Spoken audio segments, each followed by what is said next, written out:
Колесо. Обычное тележное колесо, сделанное из распила дерева. Тащить его может только бык, и никто больше. Бык огромный и могучий, но он медлителен.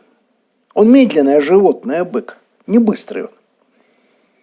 Для того, чтобы запрячь в телегу лошадь, нужно сделать легкой телегу. Тем более, если мы хотим, чтобы лошадь скакала и несла какой-то боевой постамент, боевую площадку, типа тачанки. А нужно изобрести другое колесо, другую телегу, другую упряжь. Ведь если мы положим упряжь быка на лошадь, она будет ее душить. Ярмо очень удобно быку. Он давит на ярмо грудью. Он давит на него и идет себе. А у лошади, там, где у быка грудь, там у нее некоторым образом шея. Такая упряжь будет душить лошадь. Нужно положить на нее совсем другую упряжку. Вот если кто-нибудь запрягал из наших зрителей и слушателей лошадь, он знает, какая-то сложная упряжка. Лошадь будет, опять же, наваливаться на нее грудью, будет тянуть ее, будет тянуть оглобли, прицепленные к ее упряжи. То есть совершенно по-другому двигаться. Но главное, конечно, колесо.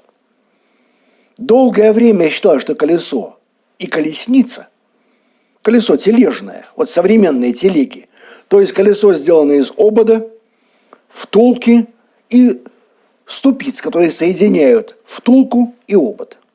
Что оно родилось в Ассирии или, может быть, в Вавилонии.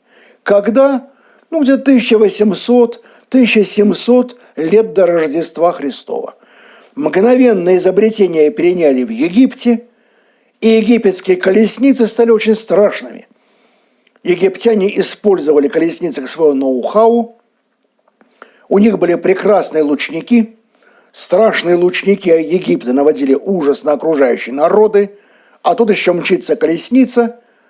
В ней стоит возница, и 2-3 человека стреляют из луков на быстро скачущей колеснице. Это было грозное оружие. Гибрид танка и тачанки. Такой бронзового века.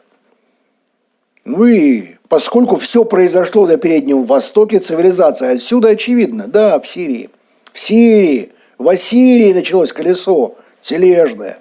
Там втулку соединяли с ободом с помощью ступиц. Впервые. Вставляли слегу, промазывали тележной мазью, чтобы быстрее и лучше скакало и меньше бы срабатывалось. И вот тут начинаются удивительные открытия в Восточной Европе.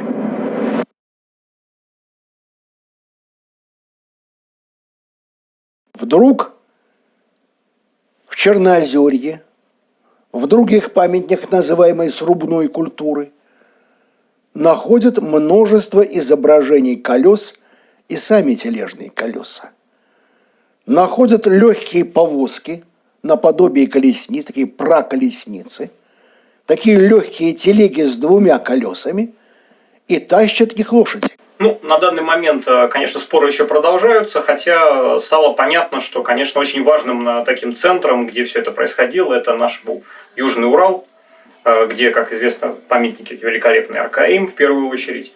У нас есть в погребениях очень хорошо сохранившиеся как раз следы колес, колесниц, погребения прямо с лошадьми, которые запрягались в эти колесницы. И это очень важный момент, потому что тут очень принципиально то, что произошел переход от телеги, в которую запрягались валы или быки, и, соответственно, тяжелые, и переход к колеснице, к мобильной быстрой повозке, которая могла перемещаться уже лошадьми, обычно, которые запрягали или парами, но бывали и другие технические устройства. Разумеется, у любознательного человека сразу вопрос: а почему 2 колеса, а не 4? Да потому что колесница – это боевая техника. Это то, что должно двигаться очень быстро. Лошадь тащит колесницу, телегу она будет тащить медленнее. Просто потому, что она большая и тяжелая. Телеги тоже есть, но они используются с другими целями. Телеги нужны для того, чтобы перевозить грузы или самих людей. Телега тоже запрягается лошадьми.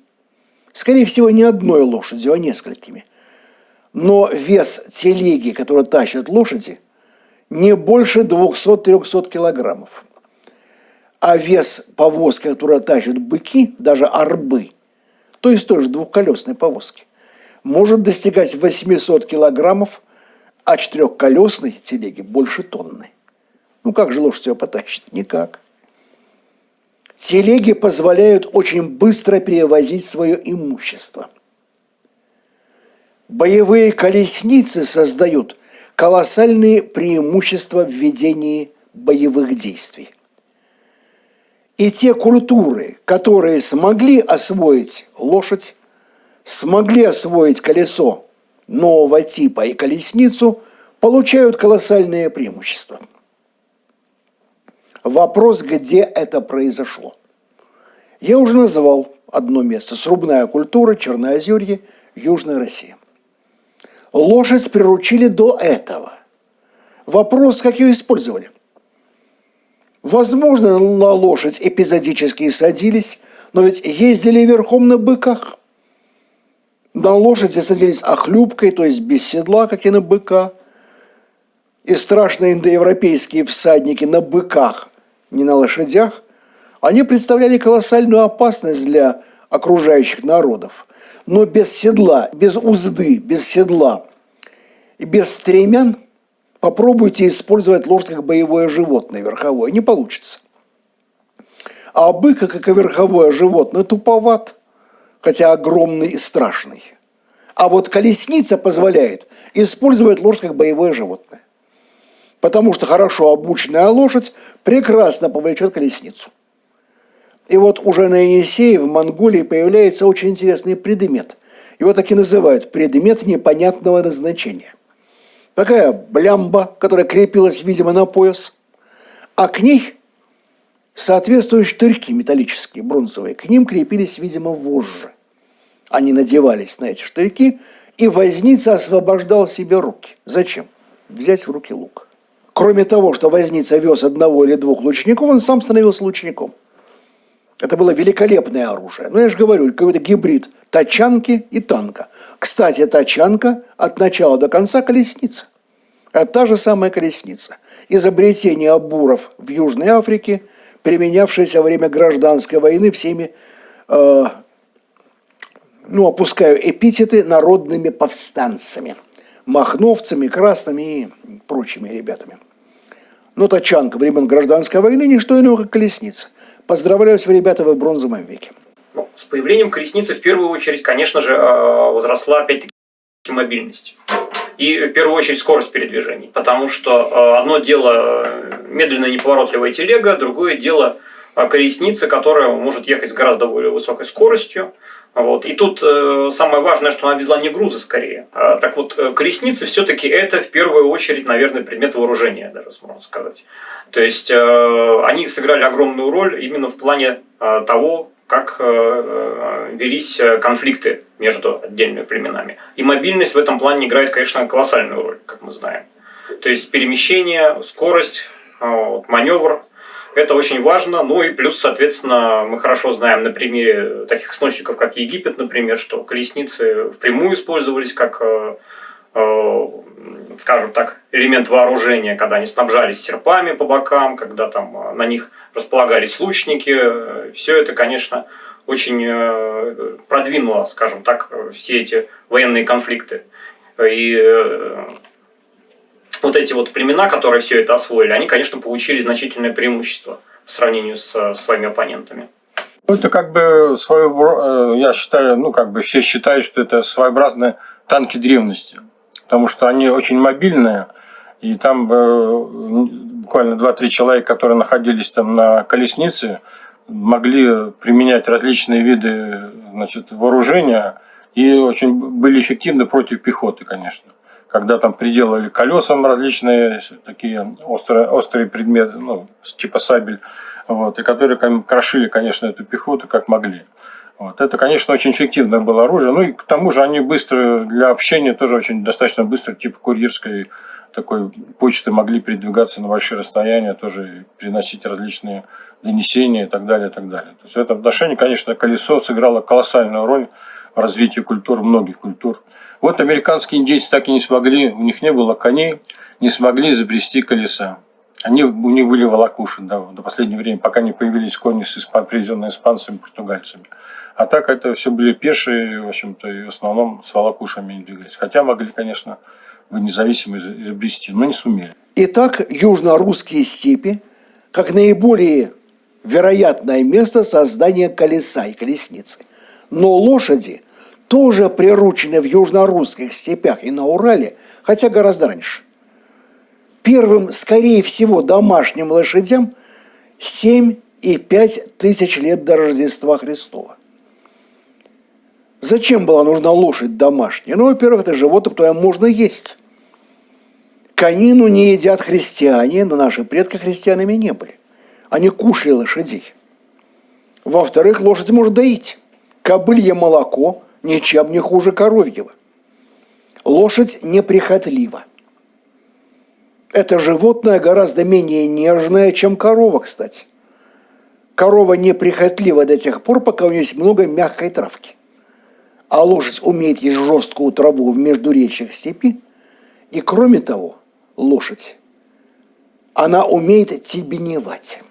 Тебеневка – это как раз вот кочевание зимой. Когда, скажем, лошади разбивают небольшой слой снега и едят верхнюю часть трав, засохших трав степных, а идут дальше овцы, и они уже идут, подъедают нижнюю часть. И это как раз такое гармоничное сочетание позволяет как бы тебеневать, выпасывать скот достаточно долго и на протяжении всего года. Любой человек тюркских народов поймет это слово. Славяне плохо знают его. Тебеневка – это когда во время джута лошадь разбивает ледяную корку в степи копытами. Вот оттепель упала на степь, а потом мороз. И в результате степь покрывается ледяной коркой. Коровы не умеют разбивать каменную корку, овцы тем более. Они погибают в огромных количествах. А лошадь умеет тебеневать. Она разбивает ледяную корку. И если быстро гнать лошадей, то успевает кормиться, но оставляет много травы для коров и овец. Спасает стадо от джута. Лошадь позволяет гораздо эффективнее осваивать междуречье. Выйти из пойм степных рек и пойти в степь. Появляются народы, которые уже не привязаны к горам и к лесостепи. Афанасьевская культура, древнеямная культура поневоле жалась к более богатым местам. Новая версия индоевропейской культуры, культуры колесницы, смогла освоить гораздо полнее саму степь, в том числе степь, где вообще нету деревьев. Во-первых, конная культура более мобильна. Здесь у нас нет водопоя, до него 80 километров. С коровами дойдем, а с лошадьми дойдем. Они быстрее. Зимой упадет жут, прокормимся. На телегах проедем быстрее. Позволю себе, может быть, сомнительную, но аналогию. Степь до человека полнее осваивали животные, которые умеют двигаться быстрее и кормятся более жесткой травой. Слоны вытеснили мастодонтов потому, что быстрее и кормятся такой травой. То же самое касается лошади и коровы. Цивилизация, которая основывается на разведении лошади, гораздо лучше осваивает степь. И второе. Степь осваивают народы, у которых есть какие-то очень сложные, очень интересные представления, связанные с тем самым колесом. В 1989 году совершенно случайно, перед самым концом сезона, решили провести челябинские археологи авиаразведку. И обнаружили в степи несколько огромных бубликов. Бублик, само слово, понятное дело, не научное, жаргон такой профессиональный. нечто бубликоподобное, какие-то круглые городища. Одно из них широко известно – это Аркаим. Еще до него, 60-е годы, были известны городища так называемой синташцинской цивилизации в Предуралье и на Южном Урале. А Аркаим оказался настолько ярким явлением, настолько интересным, что просто вошел в историю. А ведь по форме это есть колоссальный бублик. Причем бублик, расчерченный диагонали на некие сектора. Эти сектора отделяются друг от друга неким подобием ступиц колеса. Аркаим – не что иное, как колоссальное колесо. Или символ колеса, как вам будет угодно. В центре площадь, которая воспроизводит не что иное, как втулку этого колеса. Стены, или вернее земляные валы, не что иное, как обод. Ступицы разделяют колесо на сектора. Похоже, что в этом месте или не жили, или жили только часть года. Это было ремесленное и одновременно жреческое, священное сооружение. Но в него загоняли скот, вот как раз в центр, на центральную площадь.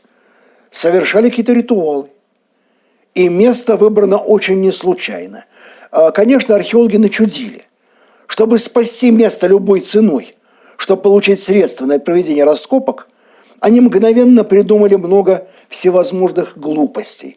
И о том, что индоевропейцы произошли именно отсюда. И о том, что место является местом силы, где, живя, находясь, молясь, человек приобретает необыкновенные способности. И о том, наконец, что именно в этих местах жил Заратуштра. И вот она, гора Заратуштра. Гора Заратуштры. Вот она. Прямо здесь Заратуштру поднимали непонятные существа в полупрозрачных, светящихся одеждах, и с этой-то горы он смотрел на мир. Все это, мягко выражаясь, недоказуемо. Мягко выражаясь. Но место и правда особенное. Вот была долина реки. И прямо в центре этой долины, созданной речкой, находится Аркаим. Подобное в подобном. А горы окружающие обладают интересным свойством. Когда человек стоит на вершине горы, он кажется гораздо больше, как дерево. Спустился, пошел вниз. И этот эффект исчезает. То есть такой оптический эффект в этом месте есть. Второе. Когда идешь по днищу долины, гора все время кажется близкой. Помните, во множестве легенд разных народов есть такой элемент. Гора, до которой дойти невозможно. Идешь, а она отодвигается. Все равно никогда не придешь.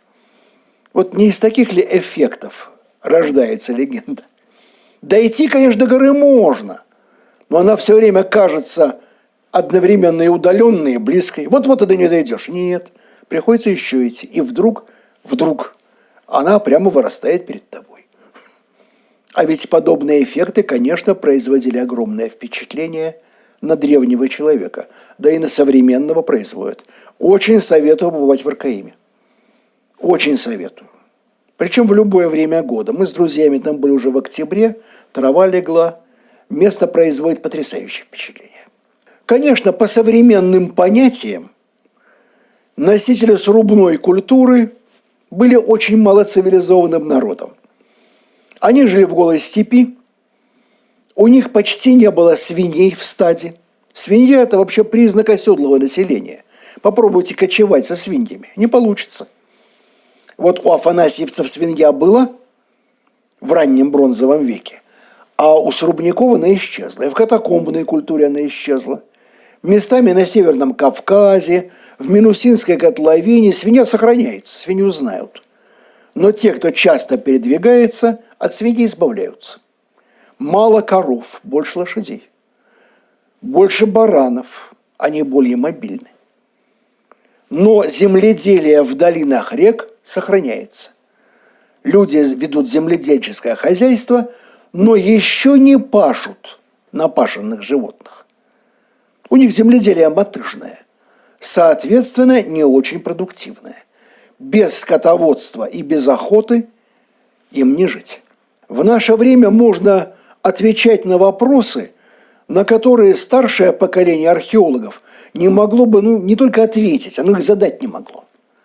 Например, что ели люди в бронзовом веке? А сейчас по составу костей можно это определить.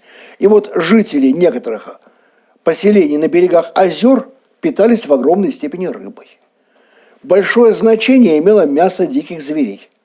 Но основной корм, основное питание людей этого времени – продукты животноводства и молочного хозяйства, и мясо домашних животных.